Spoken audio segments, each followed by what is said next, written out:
Oh my gosh. Every time I come out here, I find more cucumbers growing. Like, I love the abundance, but it's so many cucumbers. And I don't know, man. You know what I should do? I should make a smoothie right now with my beets. This one plant, I'll just show you. This is an Armenian cucumber plant, and this one plant has given me, I don't know, maybe, let's say 75 cucumbers, this one plant. And it is out of control. And they're amazing cucumbers. You don't want them to get too big. You really want them like younger. They taste a lot better when they're younger. When they're too mature, it's like too many seeds.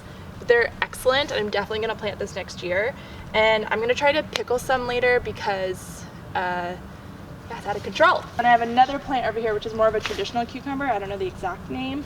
And then I have two exciting things growing. So if you step through here, you get to see some pumpkins. They are massive. For a long time, this giant pumpkin plant wasn't giving me any fruit at all, and then all of a sudden these two babies popped up. So this one's getting a little wonky, which is fun. And I just noticed right now the orange is starting to come in finally. It just took a long time. And then there's this guy. See how large it is? Do you see this? Look, it's massive. It's hard to show you because I'm not framing it correctly.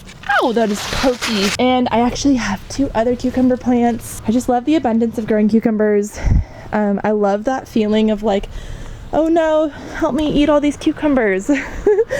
And yeah, definitely feeling that this year. Why don't we pick a beet and some greens? Got some beets over here. I definitely have some weeds because I was gone for our California trip, and I need to get those out. Ugh. Lots of tomatoes that need to be picked. Oh shoot, these need to be picked. These peppers. Now, this one's called like a goddess pepper. I love these for tofu scrambles. But look at all these peppers. Let me try to brighten it up for you. There, can you see that? There's gotta be like 20 peppers on here, or 15 maybe. And looks like they're gonna be like yellow or orange. Look at that. They're these are called lunchbox sweet peppers. So like the mini bell peppers. Yum. Figured out the secret to growing kale without aphids is you just throw away the one with aphids and you just plant a new kale plant. Genius, right? Oh my gosh, look at those oh my gosh. Look at those tomatoes over there. Hang on. Yep.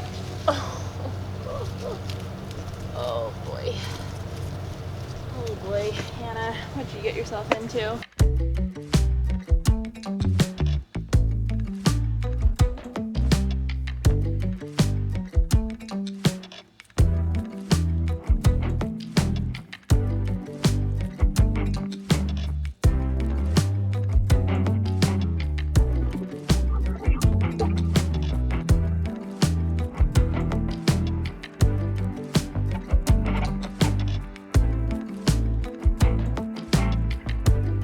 I'm just listening to my podcast and finishing my smoothie. I got my beet and beet greens in here, as well as other greens like kale and collard, banana, I do creatine, protein powder, hemp seeds, what else? Mango, cherry, coconut water. I'm gonna try that. I maybe add some soy milk.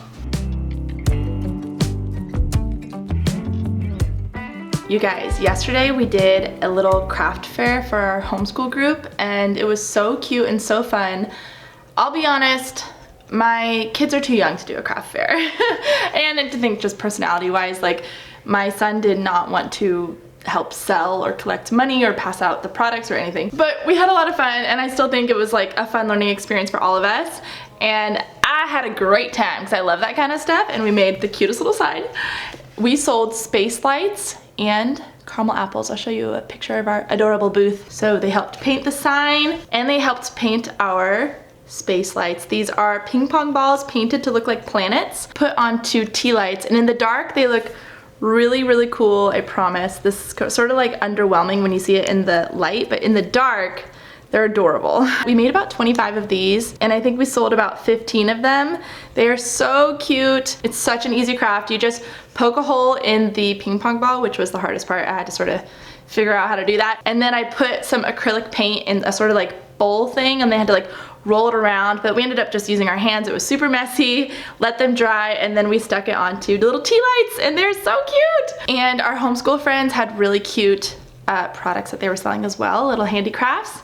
Someone was selling these punch needling sort of, it looks like it's on an embroidery hoop. Had lots of different designs. We picked a maple leaf one that we bought, and then someone sold fall themed garlands.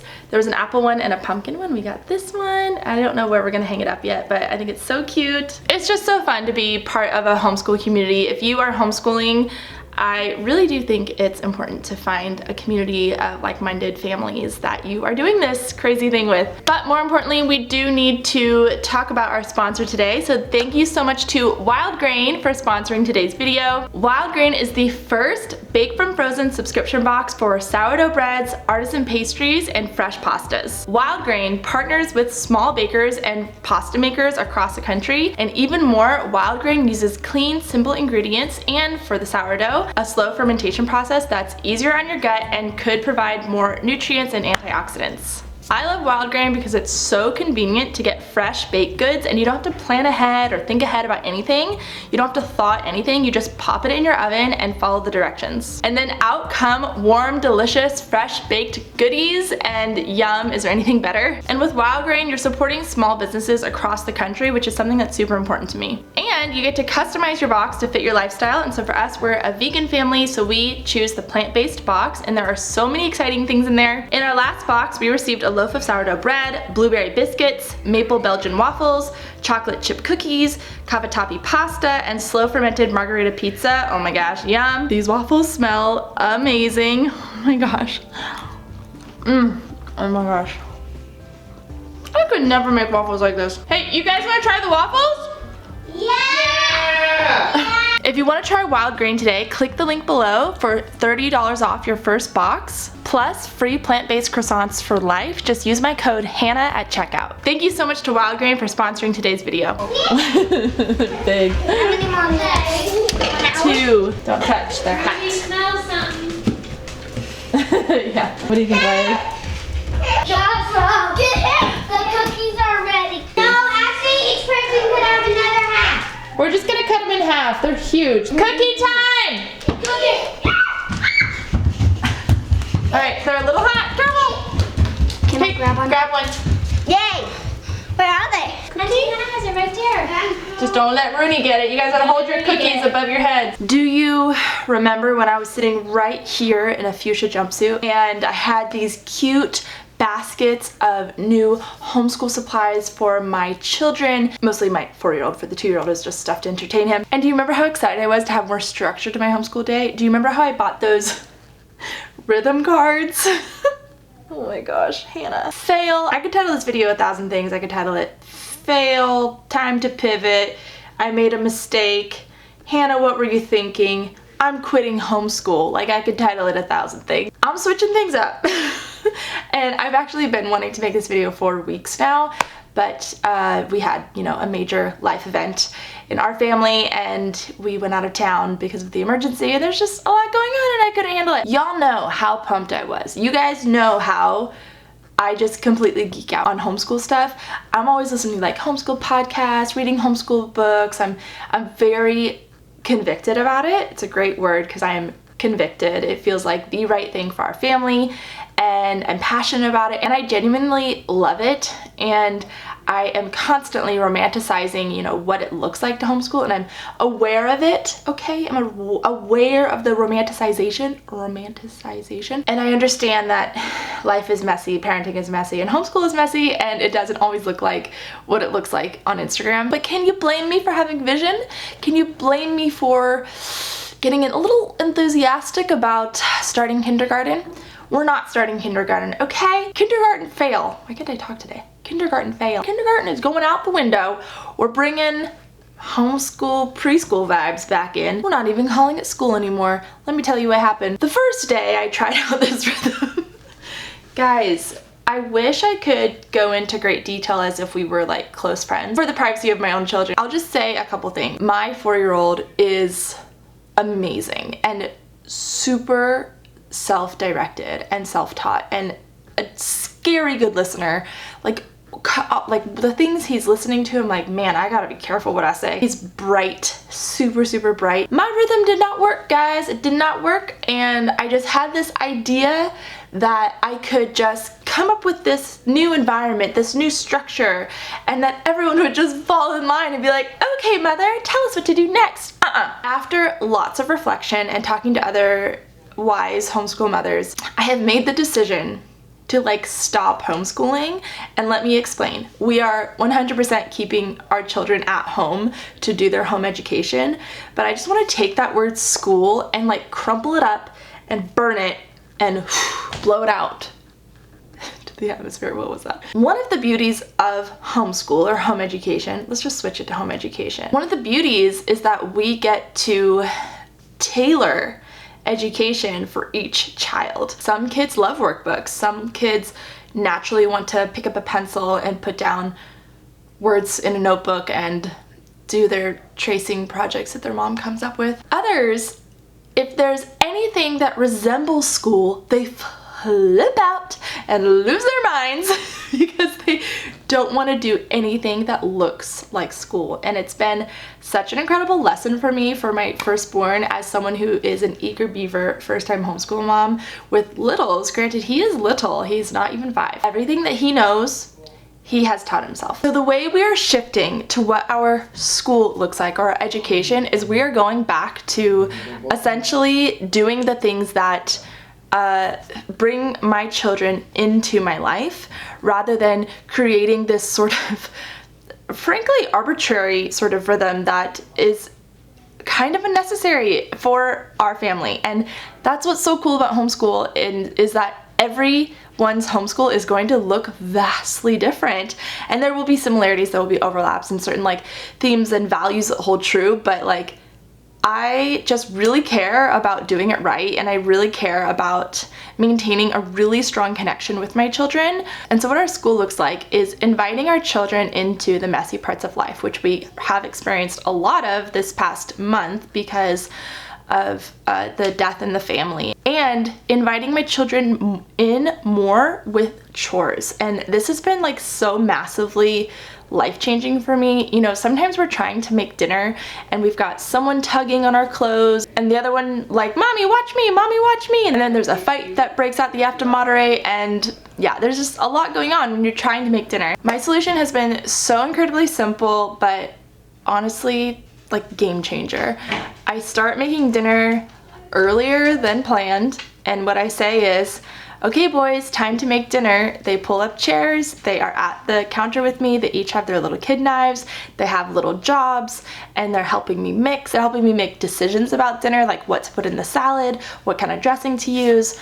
And sometimes they're there the entire time making dinner, and then we're like, done, let's let it cook, now we can go off and play. And it's been so great, and they're learning so much in that, and they feel really empowered in that, and dinner's getting made without any sort of pulling my hair out. And then other times that we start dinner together, and then they kind of get their fill, and then they, you know, feel seen by me, feel connected, and then they run off and go do their things. And because their cup is filled, because we're doing something together as a family, they really feel connected and part of this unit that we are making, and honestly get along with each other better. To me, that is my homeschool right now, and I humbly admit that I wasted a lot of energy trying to like officially do homeschool, which like I was already homeschooling. Like life is school. It's been a huge wonderful lesson for me, and also forcing me to be less controlling, which I can be sometimes. Oh, I actually didn't finish. Hold on. P.S. I was like trying to conclude, but I didn't finish. Another big thing that's like our main focus in Life is School home education is reading. We've always loved reading. We love picture books. Love this one, Too Many Pumpkins. It's great for fall. Definitely get it. Check it out at the library if you don't want to buy it. This is one from my childhood, Chipmunk Song. I'm actually thinking about doing like an Instagram reel series about all of our favorite picture books and children's books. Let me know if you're interested in that. We just got this one. This is the same author as Sarah Plain and Tall, which is a classic, and I really enjoyed this book. I love picture books that are beautiful art, obviously, as well as a story, but also kind of historical, like historical fictional. I really enjoyed this book. It reminded me a lot of that Lighthouse book I told you about. We just devour picture books. We love them so much. Please write below your favorite picture books. They must have beautiful art. They must be classics. If they have a little metal on them, even better. But you know what I'm saying, the good picture books, not twaddle. And we've been loving chapter books. So I introduced chapter books to my 3-year-old last year, and that has like opened up a whole new world for me as a mom, because I love reading and love picture books, but chapter books are even better because you just like have more invested in the story because you're reading them over a couple weeks. So the first chapter book we read was Mr. Popper's Penguins, and this is actually my book from childhood. And I think the second one we read was The Trumpet of the Swan. This was a gift from my friend Kesley. E.B. White, same author as Charlotte's Web. Loved this one, obviously, it's a classic. Winnie the Pooh has been such a staple in our house. Obsessed with Winnie the Pooh. It is objectively funny. It's not just for little kids. Like, some of the jokes in there you don't really get until you're like 10 or 11, and I don't know, we're loving Winnie the Pooh so much. They have a Yodo card of Winnie the Pooh, which they listen to on repeat. And then the last chapter book we finished, I think I already told you guys about this, so I'm sorry if I'm repeating myself, was The Wind in the Willows. I got a Wind in the Willows edition from the library, and we were falling in love with the book. I decided to buy it, and I found an illustrated, I love these like extra huge illustrated novels because there's a picture on every freaking page. Are you kidding me? Just beautiful artwork. Highly recommend this edition. I got it on Amazon, you can find it. And this book has very elevated language, so you might think, oh, my kid is not gonna understand this. They understand more than you think, and you're exposing them to really good language, and it's enjoyable to read. I just can't read poorly written books. We are currently reading The Wild Robot, and it's so good. I'm really excited about it. It's been like, it is an easy book in terms of language, but the story is very good, and it's very captivating for young readers. And yeah, I love reading so much. We started reading The Cricket in Times Square. We got this far and we still had to put it down. I don't know, it just wasn't captivating any of us, but we can always pick it up again later. I got A Bear Called Paddington. Haven't started that yet. We haven't read The Bears on Hemlock Mountain. This looks like you can read it in one day. And then my mom just randomly sent me books. I actually need to call her to thank her. So Mom, if you're watching, thank you so much for sending us these books. That was really thoughtful of you, because she heard about my desire to have more good chapter books for my kids. This is the same Kate DiCamillo. She's written like 1,000 books. I don't even know her name. So because of Winn-Dixie, I have heard of this. The Tale of Despereaux, I believe is how you pronounce it, and Flora and Ulysses. So we'll be reading those soon, and I just like, I don't know, that's sort of like our focus, and especially as cozy weather is coming, lots of cozy reading days ahead. And then another huge element in our home education is adhering to my own values of getting outside every day, going on hikes as often as possible, seeing friends, which my 4-year-old is super social, so that's easy. And instead of looking at like, these are the boxes I have to check off, this is the curriculum I have to buy, and this is what my rhythm has to look like, for us, what we are just sticking to our values, which is reading good books, being picky about what we read, and getting out in nature. Okay, I'm thinking about more actually. Another big thing I've been including in our home education, even as I talk about it, people are gonna be like, this is home education. It is. It's stories, true stories from the past of our families. So both of Eric's parents are gone. And so we want to like tell our children lots of stories about them, especially his mom, whom they've never met. His mom never got to meet any of her grandkids, and it's so heartbreaking. So we want to like keep her spirit alive in stories. And the other day we were at my parents' house, and my mom grew up on a farm in Indiana, and she broke out her scrapbook, and we were telling stories from her childhood and from her parents' childhood, and like keeping those stories alive. I'm like making lists of stories, and the stories that captivate my kids, these true stories, we tell them over and over. A lot of them involve wild animals. So we have a snake story, a grizzly bear story, a coyote story. There's a story where my mom slips and falls under the bus when she was school age, which I cannot tell without laughing. It's so funny. And the story of me when I was in 4th grade when a glass shower door broke and shattered all over me. That's a fun one. I had to go to the ER. There's just so many good stories, and I think that we neglect to keep our stories alive, and by passing those on to our kids, it's like one of the best parts of like bedtime. The best parts on the airplane, all I did was tell them stories. They didn't want to do anything else. They just wanted to hear my stories. The poor people around me had to hear all these embarrassing stories. Another big value, which I've already sort of mentioned, is home cooked food and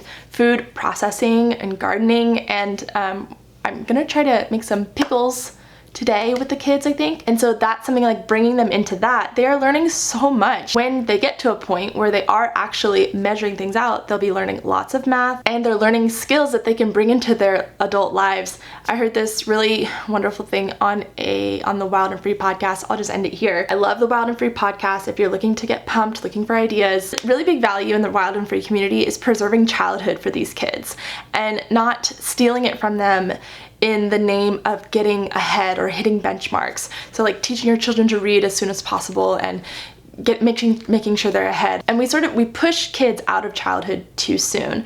And you know, they even talk about like teens, they're still kids and they should be allowed to be kids. And I forget exactly how she phrased it, but it was something like, we're trying to help our children prepare for adulthood by practicing being adults, but maybe childhood is preparation enough for adulthood, letting them be kids in the full sense of the word. And frankly, even though I do believe that on a deep, deep level, I have been challenged this year by like attempting, even last year when I was like attempting to be like, okay, school, like I love learning and I love school. Let's like do school things. My kid has such strong boundaries and such a strong sense of self that he has challenged me to put my money where my mouth is. Am I really holding that value in alignment with my actions?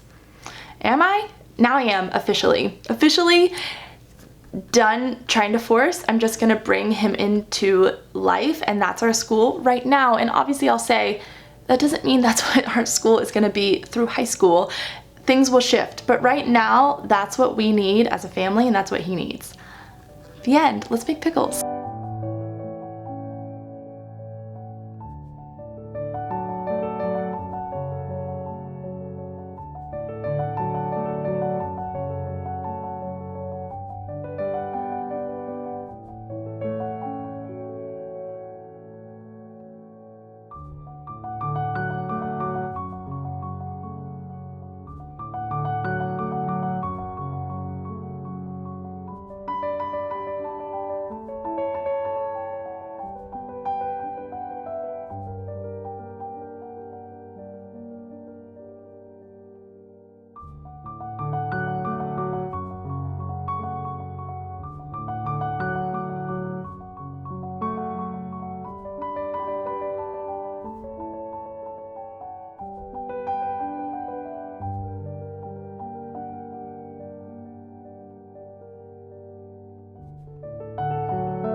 No, don't come through here. You're gonna get stuck.